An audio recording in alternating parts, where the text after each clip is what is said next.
On this podcast episode, I'm going to share with you the main differences between gentle, respectful parenting and traditional parenting. I remember last week I talked to a father in one of our free parenting assessment calls, and then I asked him, "Do you practice respectful parenting?" And then he looked at me like, "What do you mean by that? I do respect my kids, but what do you mean by that?" So I see that there is confusion out there when it comes to respectful, gentle parenting and traditional parenting. And I'm going to walk you through what the main differences are. And at the end of this episode, you are going to be very clear on the type of parenting that you want to provide for your children on 2024. Yes. By the way, why do I know about this? Because I was raised under traditional parenting and I've been gentle parenting my children since 2012. So, yes, I live both ends, both methods. And then I have a few things to say. They're personal opinion. So, if you have your personal opinion about it, you are more than welcome to talk about it in the comments if you are watching us from YouTube. Okay, so let's go and talk about these main differences, the key differences between traditional parenting and gentle parenting. Key difference number one between traditional parenting and gentle parenting, and it has to do with the parent-child dynamic. So the parent-child dynamic that I lived growing up in a traditional home, if you hear one of my twins coughing, he has such a bad cold. Yes, my twins are here, so you might hear them in the background. I grew up with traditional parenting. My parents are loving parents. They love me so much, and I felt loved by them. So if you are a traditional parenting parent, I know you love your children. Now, the dynamic between gentle parenting and traditional parenting is based on where the power of the relationship is placed. So, traditional parenting runs from a power over dynamic, and I'm going to explain to you what that means in a little bit. Gentle parenting runs with a power with dynamic, and I'm going to explain to you what that means in a little bit. So, power over dynamic basically comes from the understanding and the belief that parents are over their children and children are under their parents. There is an imbalance of power, meaning that one side of the relationship has a stronger voice, a bigger voice, or a more valuable voice, and the other one may have a voice, but then they need to comply and mold to the other one's expectations. So, if you were raised under traditional parenting, it's possible that your voice was not always heard, and you always felt, or in many occasions felt, that you were trying so hard to meet the adults' expectations, because that's a power over dynamic of I am here, I tell you what to do, and then I have the last say, and then you listen to me, and then you have to respect me. And it's very focused on the child respecting the parent focus on my child needs to respect me, over this is a relationship where there is mutual respect, where as I don't demand respect, I show respect. And in the reciprocity of that is that I receive respect back, or I build that respect back in my children. The gentle parenting dynamic is power with. So it is not power over. The child is not under the parent, or the parent is not over the child. Both individuals have equal value, equal voice, and they are both seen as individuals to be respected equally. So, what happens? There is a sticky situation here because a 2-year-old doesn't always know what is best for them. The same as a teen, the same as my 7-year-old twins. They don't know that they have to go to sleep at a decent time.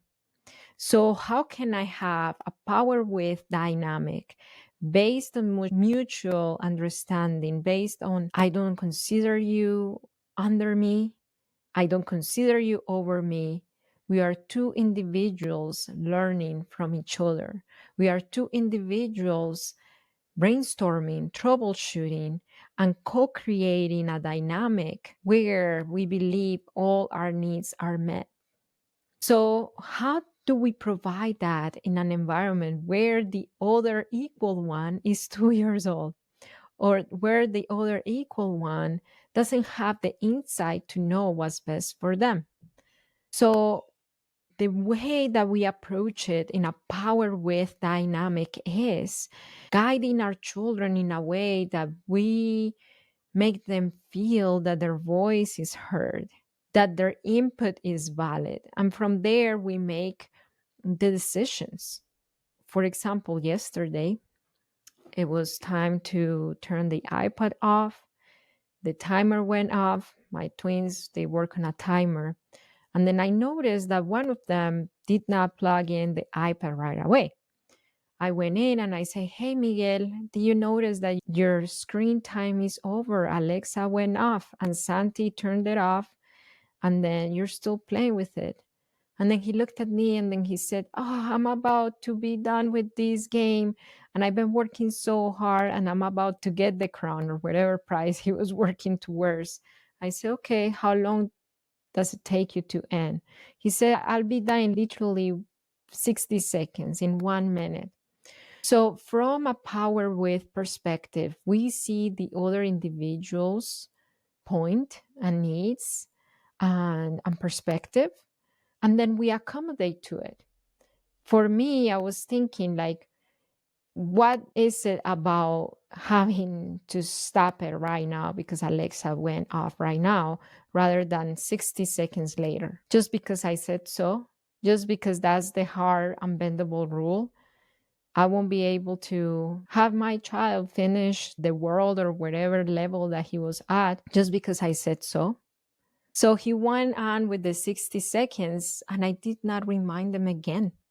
At 60 seconds, he turned it off. And matter of fact, he was happy because he won the crown or whatever prize, and he plugged in the iPad. No problem.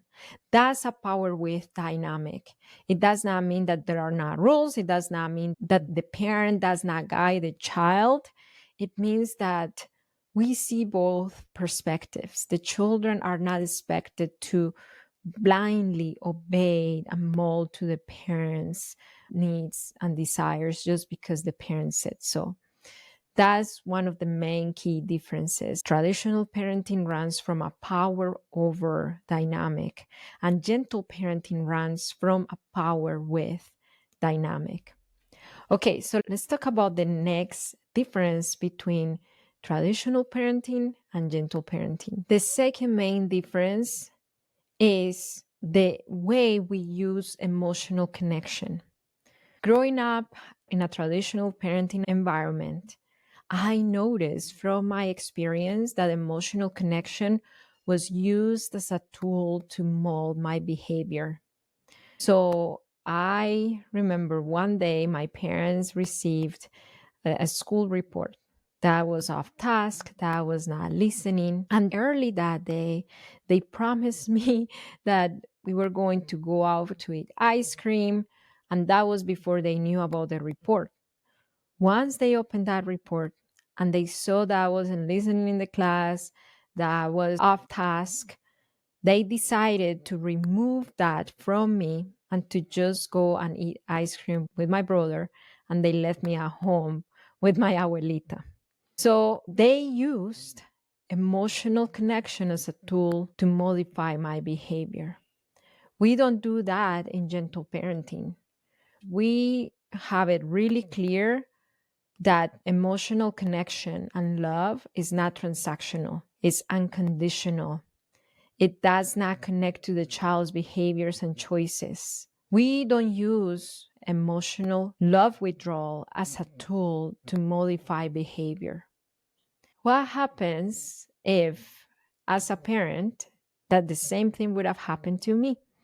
If I would have promised my child to go out for ice cream and have a really good time and a time of connection and bond, and then I pick him up from school and then I see a school report of he was not on task, he was not listening, because I don't use emotional connection as a form of manipulation to mold behavior, I would not see why not doing that, how would that help with their behavior.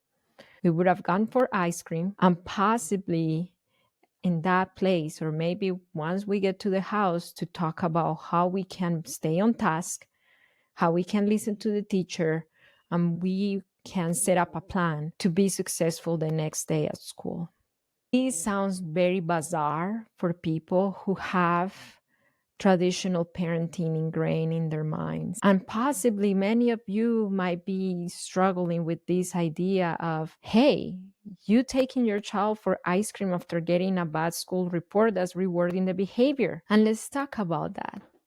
Because what rewards behavior is what enforces the behavior. So let's just say that what I struggle with to stay on task at school is that I don't have enough sleep during the night. So the next day I'm hyper, the next day I'm restless, the next day I'm not ready to focus. If my parents don't see that need and then I keep having poor sleep at night and having a really late bedtime, that is what's going to reinforce the poor school behavior. If we don't address what's underneath the layer of behavior, the behavior is going to keep happening.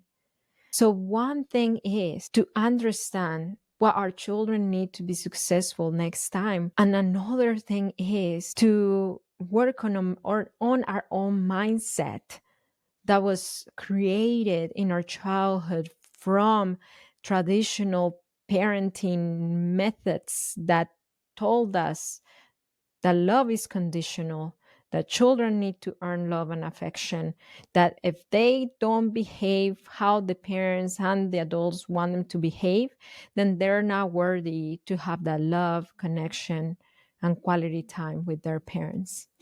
That's the mentality that we operate from when we believe that if we connect with our children after they make a mistake, then we're rewarding the bad behavior. If anything, is going to encourage them to behave well because they see the effort that we are making to have a great relationship with them. And if anything, they would do anything to not disappoint us. So I know that this is a really tough pill to swallow. When we have the mentality of behaviors and connection come together, if the child does not behave, then they're not worthy to connect with the parent. When we divorce that mentality and we adopt a new mentality of our children are worthy of our connection, regardless of their behavior, then we are practicing respectful, gentle parenting. Then we are seeing our children for who they are. And that's one key main difference between traditional parenting and gentle parenting. Difference number 3. This one has to do with communication. Growing up under traditional parenting, I did not communicate everything to my parents. I did not. Because I knew that if I was my honest self, then there was a risk of me getting punished by speaking my mind, by asking more questions, by being myself. So many times I hid things from my parent because I didn't want to be consequenced and punished. The difference with gentle parenting is that if you want to practice this parenting style, then you need to be okay with your children using their voice even when they don't agree with you. Even when using their voice means that they're going to tell you no. Even that means that they're going to set a boundary with you. Because if we don't allow them to set a boundary with us, then they're going to grow up hiding things from us and doing things on our backs the same way I did with my parents, because I knew that I couldn't use my voice in an honest, open way. If I spoke my mind, I took the risk to be sent to my room, to be labeled as complicated, difficult, or rude, or whatever label they wanted to place on me. So that's a difference. Do you want to do gentle parenting and work on your mindset? When your child tells you no, and then you want to feel the urge to say, hey, you don't say no to your mom. You don't say no to your dad. To hold back and say, hey, they're telling me no. Are they setting a boundary? Or they just don't even know what they need? And I need to guide them through to get to their answer. Boy, that sounded kind of disrespectful. I felt disrespected when they told me, shut up, mom. That's not respectful. And I'm going to set a boundary. And at the same time, I'm going to give them a way out on how they can communicate their feelings and needs more appropriately instead of shutting down their voice. Talk to me that way. Stop, shut up, or else this is going to happen to you. I don't do that. As a gentle parent, I don't do that. I want my kids to keep using their voice. And if it sounds disrespectful, I guide them so they can keep using their voice in a respectful way. That's what I do. That's the difference between traditional gentle parenting. If you're not ready for your children to disagree with you and tell you no, then you might not be ready to do gentle parenting. Number 4, and this is one of the biggest differences that I've seen between gentle parenting and traditional parenting, and it's the discipline approach. Traditional parenting sees discipline as tactics to stop behavior, to shut down quote unquote misbehavior. So they rely heavily on consequences to get behavior to stop. Gentle parenting is not permissive and it's not punitive either. Our goal with discipline is not even to stop behavior, because we understand that behavior is communication. And if we stop behavior, we stop communication. And I want my children to keep communicating with me. The way that we approach it is that we see discipline as skills that our children need to use in order to make better choices in life. So let's go back to the ice cream example. You didn't listen to your teacher, even though I promised that we were going to get ice cream after school because you didn't listen to the teacher and you don't deserve that ice cream. I'm not going to reward the behavior with an ice cream. That's traditional parenting. Then what does the child feel? I am bad. I'm not deserving. I messed up because I'm a bad boy. I'm a bad girl so much that my parent doesn't want to even be around me. So gentle parenting is more geared towards what is the skill that I need to develop so my child has a better possibility to be successful in that setting in the future. I got the school report. Your child is not listening. He was off task. Okay, why is he not listening? Why is he not on task? Is it that the activity is too complicated? Is it that the activity is too easy? Is it that he doesn't feel connected to the group? Is it that he has sensory needs and he's shutting down because of all the noise and all the kids bouncing around? What is the need? Let me address it so he can be on task and listening and have a better success tomorrow in the classroom. That's what gentle discipline is. We correct behavior, not to shut down behavior, not to stop behavior. We set children up for success. So the result of that is that children feel empowered. Children are like letting their walls down and their defense mechanism starts to quiet down because they don't feel that they need to fight us so much and rebel so much. Because they don't feel controlled. They don't feel manipulated. They feel helped. This is exactly what happened to Izamar. She's one of our coaching clients in HIC parenting. She's a Mexican mom, and she was raising her child in a traditional way. And then it was hard because he was angry all the time. She says that he was aggressive and angry, and it was hard to redirect his behaviors. Then she enrolled in HIC parenting education. We helped her for 14 weeks develop a better plan to help her son improve his behaviors, not with consequences and punishment, but with understanding of his needs. And now she says that even her mother, who still believes in traditional parenting, has seen the difference in him. Where I was, like myself, a program was really a reflection of me, and that I didn't have to be so harsh on myself and what I can change right internally and kind of lift that weight off my shoulders. I've already seen the shift with my 4-year-old to here, but this has been, I think, transformational for me, being raised in a Mexican household and gotten recognition from my mom where she's like, hey, ya no está enojón, ya no está gritando. And I'm like, the fact that other people are noticing it, I'm like, this is huge. Using his voice of how he's feeling and how people are making him feel. So the fact, again, that for me has been a huge win over the last 2 weeks, that others are noticing his change in behavior and how he reacts to situations. If you are ready to have all the support that Izamar had to break her cycle of frustration, bring peace to her parenting, and connect to your child in a more authentic way, in a way that builds your relationship and still teaches positive behavior, then I encourage you to access our free parenting assessment call. This is a one-on-one support with myself or one of our HIC parenting advisors. And on this free call, you are going to get three things. Number one, we are going to assess your needs and strengths. Number two, we are going to show you a personalized roadmap that fits your needs. And number three, you are going to learn about our parenting coaching program. And you're going to decide whether yes or no, you are going to enroll in HIC parenting so you can have all the parenting support you need to make peace happen in your home in 2024.